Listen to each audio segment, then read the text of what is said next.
The date is Saturday, June 22nd. Welcome back, everyone, to another episode of the Figure Four Podcast. My name is Doug. This episode, Donnie and I are going to be going over last night's Smackdown. Pretty damn good show. A lot of surprises came out of it. We're going to talk about that, and we're going to talk about where we think a lot of what happened on Smackdown is going to happen in the near future and maybe even going beyond. I'm going to stop talking. You guys enjoy the show. Let's go. I liked the way, like I said, I was having a few drinks and I made my notes drunk as a snail, but I liked the way they started it when Punk came out and then Paul Heyman came out and he was like, like they hugged and as a friend, I'm telling you, get the hell out of here. They're going to get you. Heyman wants out.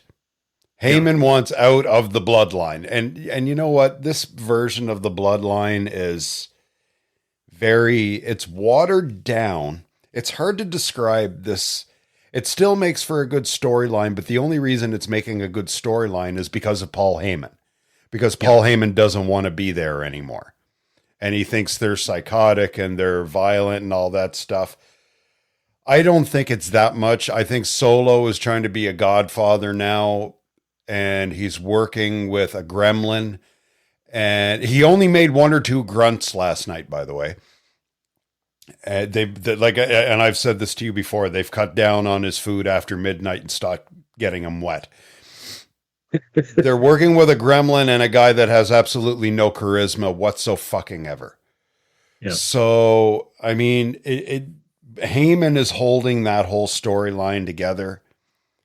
And now there's another one. Like, for fuck's sake. Whatever. It is what it is. I'm hoping it gets better. I know what they're building up to. I say by SummerSlam, Roman is going to be back and like, Solo, what are you doing? And then he's going to bring Jimmy and Jay back and, form the original bloodline, but Roman's not going to be like the Hitler that he was before. He's still going to be like, acknowledge me and all that stuff because he's the head of the table and whatnot. But it's Paul Heyman that's holding this whole thing together right now because it's just so bad. Solo is not, he's not the head of the table. He's not a tribal chief. No, he's not. He's self-appointed. Who else is going to step up and be the head of the table? There technically was no more bloodline. And I think this is going to be part of the storyline again. I've talked to Roman. He said, until he comes back, I'm in charge, blah, blah, blah, blah. I think Roman's going to come back and say, this is all bullshit. I never said any of that. And he couldn't get a hold of the wise man. I know it's a story that they're building, but it's like, Jesus, I'm ready for them to land the plane a month ago. I'm just done with Solo and his gremlin and his guys. You're terrible. You're terrible. I'm sorry. I'm just going to say it. You're terrible. But I know it's a means to an end. And the story, by the time Roman comes back, is going to be phenomenal. It's going to be on fire. But thank God for Paul Heyman for holding this together. I thought I loved that whole thing with him and Punk last night. That was so cool to see. Yeah. Well, you throw it back to him being Punk's wise man. Go back to that time and era. To see them coming together and he's like, you need to leave, but you need to take me with you. Yes. Yeah. That was so cool to hear. I'm like, he wants out. He wants nothing to do with this faction of the bloodline. And the fact that Punk didn't leave, he stayed. He's always said, I'm a Paul Heyman guy. He's always said that, right? And now here's a question, down the road. Okay. So they're targeting CM Punk right now. I don't know what's going on with the whole Cody Rhodes thing, from Clash at the Castle and all that stuff. When they came out and they attacked him and everything went to shit. I think it was Clash at the Castle. I've had a few drinks today sitting in the sun, so I might be a little fried. But can you see when Roman? So now, either way, they're targeting CM Punk. Can you see, say, when Roman comes back, is that a possible tag team? Roman and CM Punk tagging up against Solo and a Gremlin or whoever the hell? I don't know about that because you got the McIntyre factor in there too. Well, yeah, and that's the thing too, because they're not going to. They all hate the Bloodline. McIntyre hates the Bloodline as much as he hates CM Punk right now. Yeah. But I love that the whole like. But you know what? We'll get to that later. Yeah, he hates Punk as much as he hates the Bloodline, and there's no way that shirt is going to be sewn up and make friends and be nice and after what he did last night. But yeah, I never thought of it like that. I would say that I'm more leaning towards when Roman comes back, he hooks up again with Jay and Jimmy. For sure, and then I think so. They take on Solo's bloodline. It's going to be like an internal. It's going to be like NWO Black and White against NWO Wolfpack. Exactly. Type thing. That's because that's what I'm leaning as towards. much, well, we haven't seen anything of Jimmy Uso in a while since he got beat down by Solo. And as cool and as much as I like Jey Uso, he's kind of starting to fizzle out a little bit, I think. Like he's still popular, like don't get me wrong, and he just qualified for Money in the Bank and all that stuff, but I think he's fizzing a bit. And I think when Roman comes back, he's definitely I agree with you. It's going to be, bloodline against bloodline type thing. I'm going to say that's a SummerSlam match. Yeah, I'd love to see it for SummerSlam, right, but it wouldn't surprise me either because the way they keep bringing in, and I didn't think of this until now, the way they keep bringing in bloodline members, it wouldn't surprise me if there was something saved for Survivor Series. Could right? Happen. Like maybe Roman's got more relatives that he wants to fucking bring in, like it's starting to get ridiculous. But I mean, you know what? Eventually I know the story when it comes to a head, it's going to be really cool. Drew McIntyre, so those big doors, those big steel doors come up and CM Punk is there in a bloody mess. And McIntyre picks him up and he puts him on his shoulders and he's walking with him. That was some Alfred Hitchcock shit. Mm-hmm. You didn't see the beating. And I mentioned this last show about the storytelling that WWE is getting back into. You didn't see the beating. You don't know what Drew did to him. But he had blood all over his knuckles and CM Punk is wearing the crimson mask. They're allowing you to use your brain to envision what happened to CM Punk. Even though they didn't show the beatdown. It's like, fuck. What did he do? Did he just beat him with his fist? Did he use his head as a battering ram on that steel door? Like, I watched that. I'm like, this is cool. This is Alfred Hitchcock shit. Like, we're not going to show you what happened. You figure it out. It was like when The Sopranos ended. Yep. And Tony looked up and the screen went blank and I freaked out and I thought my TV fucking shit the bed of all times to do it. Turned out that was the ending. It's like, you pick it. How did it happen? I loved it. I thought that was fantastic. The way the writing is going right now in WWE, it's like before the curtain was pulled back, you could see what was going on. You could see the attacks in the back. Yes. Now, like you said, it almost feels like the curtain's been pulled like back closed. And like you said, it's leaving you open to your your mind. You can imagine what happened.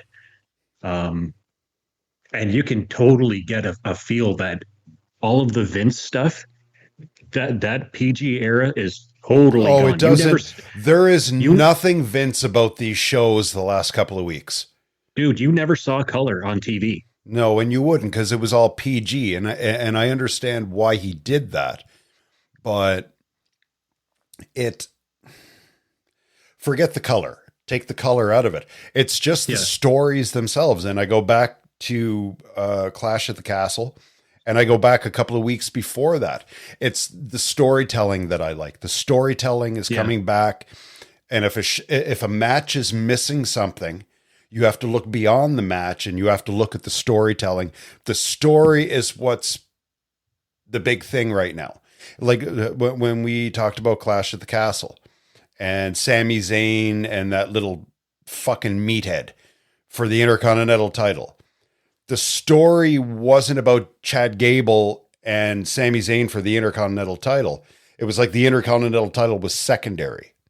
The story was Otis and everyone else telling Chad Gable, shove it in your ass, we're out of here. Yeah. Which kind of made it cool. It's different. It's something we haven't seen in like 25 years, 25, 30 years. I'll say this, and I know we're talking about last night's show, but go back to Monday night. And anybody who hasn't seen Raw yet, if you're working shift work and you haven't seen any of the shows, turn the show off now. Spoiler alert. Throughout Raw, and I didn't notice this. I did not notice this until I logged into Instagram like Tuesday afternoon. And I follow a few of them. One of the wrestling feeds that I follow on Insta pointed out little Easter eggs, like shadows up in the crowd about the Wyatt Six. And I'm like, holy shit, I didn't notice that. I had to go back and rewatch this. So like you'd see like when Seth Rollins was in the ring, after Seth came back, which, by the way, major pop. I did not expect him to be back so soon. Me neither. It showed him in the ring, and he's on the mic, and up, like, behind him, you can see a couple of shadows that are being projected up on the screen. I'm like, I never noticed it. I'd have to go back and look. Dude, there were Easter eggs throughout the entire show. If I can find the link, I'll send it to you. And then at the end of the night, after Jay's match, the lights all go down. Holy shit. I knew they were coming. Excuse me. I knew that faction's coming soon. Yeah. I knew we were going to get them before SummerSlam. But when all of that happened on Monday night, I was just like, holy fuck, this is going to be awesome. There's rumors that the girl in the faction is my sweetheart. Which one? Oh my God. Alexa Bliss. That is actually Nikki Cross. No, there's Nikki Cross, but there's another girl too. There's supposed to be another girl coming. Okay. I knew Nikki Cross was there, but rumors Alexa was tied with the Wyatt family. So yeah. So I hope she comes back soon. I love Alexa Bliss. But you mentioned the storytelling. I had to bring that up all throughout Raw. And again, I didn't even realize this, but all throughout Raw, there were little Easter eggs all throughout the arena, on some of the walls in the back, and I'm like, "Oh my God, how did I miss that?" Yeah, see, the story writing is just amazing. Raw for me the last while, long time actually, is still a secondary show. Smackdown is the show like I'll sit down and I'll watch. Right. Yeah, Raw, I don't know. So I skipped through a bit, so I would have missed the Easter eggs anyway. But yeah, if you find that link, send me that link. Absolutely. I didn't want to deviate too much from what we were talking about, but you brought up the writing, and I was just like, holy shit, I need to drop this out there. Hey, you know what? It's just wrestling talk. Whatever is, you know what? Let's do it. Excuse me. Jeez, that beer is really making me gassy. All right. So the ladies' Money in the Bank last night was Bianca Belair. I still call her Mia Yim, and Chelsea Green. Listen, I hate Chelsea Green. I really, really do. I think she's useless and untalented.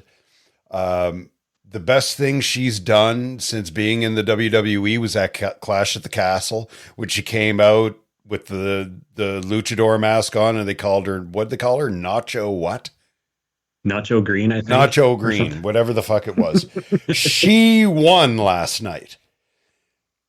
I mean, Mia Yim is kind of like a mid card, maybe just under mid card. I'm not going to say she's a jobber by any means, but she's under mid card. But Chelsea Green was in a match with Bianca Belair and won. So I'm thinking, Jesus, is she going to start giving a push? And she actually put on a pretty good show. And I hate Chelsea Green. I think she's fucking useless. But she put on a pretty decent show. I'd like to see more of the, what did Edge call himself? The ultimate opportunist? I'd like to see more of that out of Chelsea Green because she basically stole that match. It's like, I did my part. I did my part. I did my part. I did fuck all. But, but maybe she's going to start getting a push now. I don't know. The match itself was okay. It was a pretty decent, but I sat there, I'm watching it. She got the 3 count. I was like, what? Yeah. Really? I don't know. I just don't like her. And I was shocked.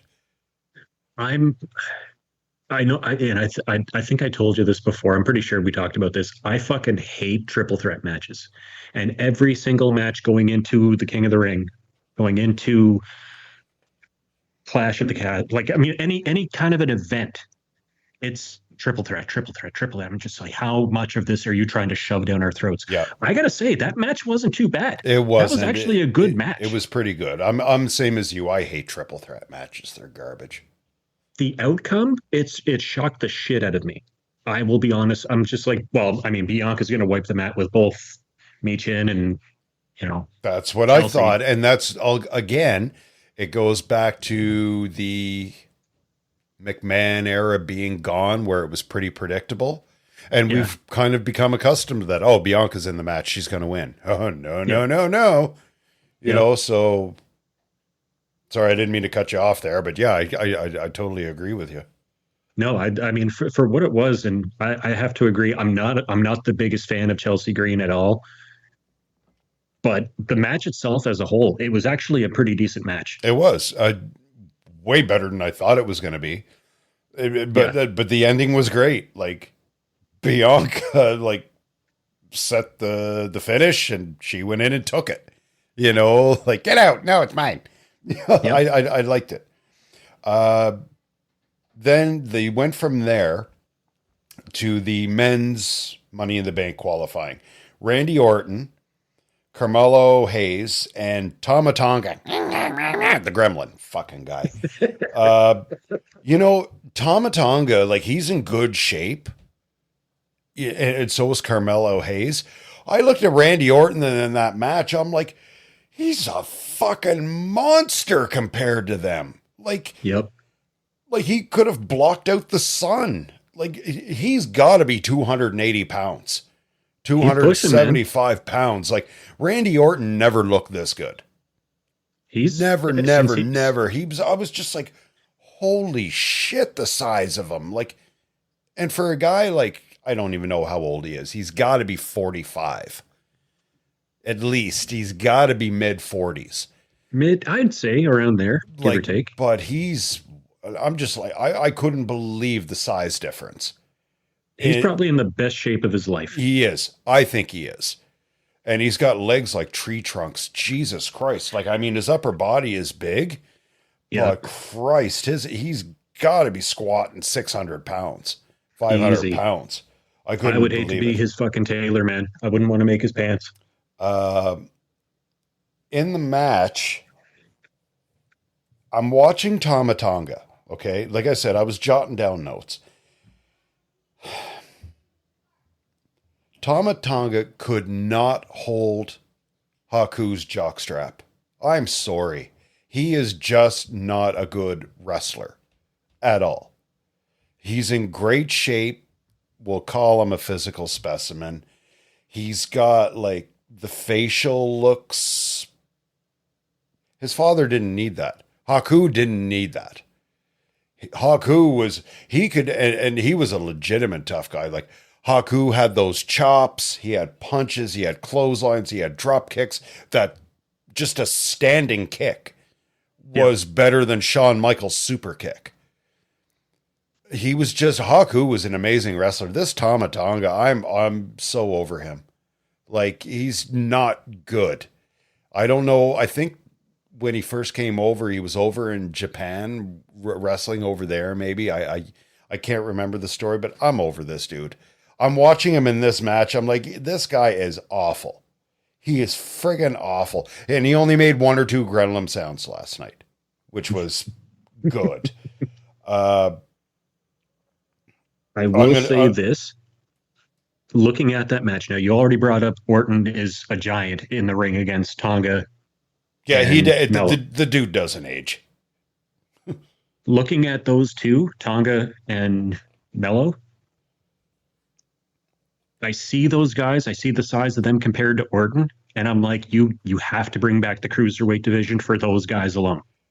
There's enough little guys that you could easily bring back the cruiserweight division. Yeah, they're talented enough. Like, yeah. But and I'll say this: when Hayes won last night, I was like, "What the fuck?" Again, another shock. I thought for sure, okay, Randy Orton's going over. It's what we're used to, the predictability. When Carmelo Hayes went over, I was like, "Fuck, that's a huge upset." Like, I did not see that coming at all. No. And again, like you say, like, but I wanted, if they did, like you said, there's enough small guys to bring back a cruiserweight division, but not that fucking what I don't even know if it's still around. WWE had a show specifically for cruiserweights. Right. I can't remember what it was called. It's been years since I checked it out. Make it cruiserweight. Yeah. Not that 2-3 Live or whatever the fuck they called it. It was a terrible show. It was a terrible show. Have them on the main roster and let them go like Nitro used to do. Dean Malenko, Billy Kidman kind of thing. They were like that undercard in WCW with those cruiserweights and the luchadors. That was amazing wrestling. And that's Absolutely. that was your under to mid card for any Nitro or pay-per-view in the early comings up to WCW. They got enough talented guys, they can do it. Just don't make them their own entity because it's going to fail. And again, I think that was a Vince McMahon idea. Oh yeah, God damn it, pal! They're too small to be wrestling John Cena or Hulk Hogan or me. So let's just segregate them and put them on their own show. We'll call it 2, 3, 4, 5, 6, 7, 8, 9 live, or whatever the fuck he called it back then. Right. Anyway. It was good to see in the qualifiers, Andrade won. Yep. I've always been a huge fan of Andrade. Even before he went to AEW. He's a good wrestler. He's got the look. He's he's an incredible wrestler. I wouldn't say technical. He's just an overall good wrestler. It was good. I'm not going to spend a lot of time on him. It was just good because it was something I didn't expect for him to get like a little bit of a push to win a qualifying match to go on for the Money in the Bank. Right. With Roman, I want to touch on this again. Do you think that Roman, how do you think he comes back with this? Because they had another thing like Solo looked at Paul Heyman and said, "I love you, wise man." So it's like, I want to kill you 1 minute. We're going to have a talk. And I love you, wise man. Do you think, because like he said to CM Punk, take me with you. Yep. Take me with you. Do you think before Roman comes back, Paul Heyman, do they set up the storyline where he buys into Solo's thing and he's a total Solo guy? And then Roman Reigns comes back and he's like, "Wise man, what are you doing?" "I tell you, sir, I am now with the new tribal chief. You know, like, and he is way better than you." You know, like, or are they going to keep this the whole way through where Paul Heyman is like, "Take me with you, get me out of here. I don't want to be here anymore." Or does he buy in? As of right now, I don't see him buying in. I think you're going to see Paul continue to be. I'm going to look at this as a relationship. Paul's going to be the abused in the relationship. Yeah. Roman's going to come back and he's going to be like, "What the fuck you think you're doing?" Like this. I am the head of the tribe. Like I am the tribal chief. What are you doing? What do you think you're doing? I'll tell you, sir, what I'm doing. Surviving by any means necessary. Look at Solo. He could kill me. Where have you been, my tribal chief? Like, I just love Paul Heyman. Yeah, I think Roman comes back and he's going to look at what's going on. Solo is basically going to be like, "Shut up, I got this." He's not going to let Paul have a voice in it. He's going to be like, "I run the thing. I run this now. This is my family. I run the tribe." He's not going to let Paul have a voice. Then you're going to see Roman absolutely beat the piss out of Solo and take back the head of the table. So that's where I see this going. This guy that showed up last night. Now, truth be told, I don't know if he's an actual relative. I don't know who he is. Jacob Fatu. Okay, first of all, he looks like he's 45 years old. Okay, that's the first thing. I have no idea if he's actually a Fatu, if he's actually an Oos. He looks nothing like anybody. Like same as the Gremlin is Haku's son, and the other no talent douchebag that they got. It's literally starting to turn into in the NWO and WCW. They just keep adding members. They keep adding members and they're watering it down, which again, this could be part of the ploy where Solo, now I'm saying quotes, Solo keeps adding family members, but yet Roman is just going to bring back the original bloodline and the three of them are going to go in and kick everyone's ass. Right. It doesn't matter if it's 10-on-3, like Roman is going to come in and kick everyone's ass. I don't know. I looked at this guy, that Jacob Fatu, and I'm like, okay, first of all, I've seen enough pictures of all the Fatu family. He looks nothing like them. Second of all, this dude is 40 or 45 years old. He's just, this can't be, they can't expect people to buy this. They can't. Well, and I mean, it's all in the storytelling, right? Of course, but which I understand, but it's at the same time, it's like, you got to make it somewhat believable too. Like, come on. This guy comes into the fold last night, proceeds to beat the shit out of 3 people in the ring, and he's the smallest member of the bloodline. When they're all standing in the ring at the end and they're all putting up their fingers, pointing, we're the ones. Yeah. I'm like, you're a fucking chihuahua. Like, that's what I used to call Jey Uso, little fucking chihuahua, because he would just walk around and pace and say, oos, oos, yeet. Like, you like, okay, like storytelling, I get it. But this guy comes out of nowhere, kicks the shit out of 3 guys in the ring. And he's supposed to be now the muscle of the bloodline. See, and this is what I don't get, because Solo was supposed to be the enforcer.